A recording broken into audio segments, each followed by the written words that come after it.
मेरा नाम साजिद जुम्मन ढेरवाल, मैं कराची से हूँ, हिंदू बिरादरी से हूँ। और मैं बाबा जी के लिए मैं बताना चाहूँगा 2018 के अंदर बाबा जी ने मुझे जो है कि तहरीक लब्बैक से चुना और मुझे इलेक्शन के लिए खड़ा किया, एमपी के इलेक्शन के लिए। मैं बहुत खुशनसीब आदमी हूँ, बहुत खुशनसीब शख्स हूँ कि मुझे इतना प्यार, इतनी मोहब्बत बाबा जी की तरफ से मिली है। तो मैं वो कभी नहीं भूल सकता। वो दिन 2018 से लेके आज तक मैं तहरीक लब्बैक के लिए वर्क कर रहा हूँ, काम कर रहा हूँ, एक छोटा सा नुमाइंदा होकर एक वर्क कर रहा हूँ।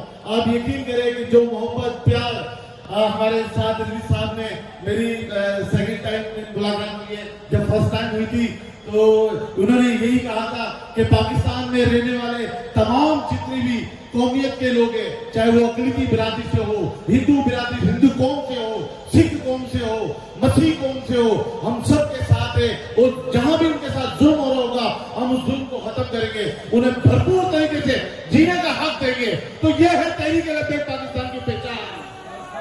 लब्बैक लब्बैक लब्बैक लब्बैक।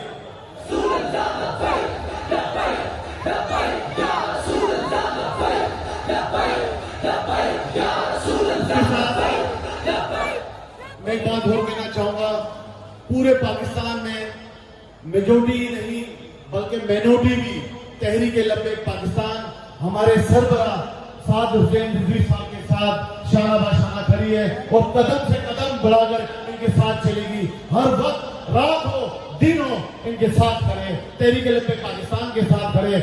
मैं दोनों हाथों से सलूट पेश करता हूँ।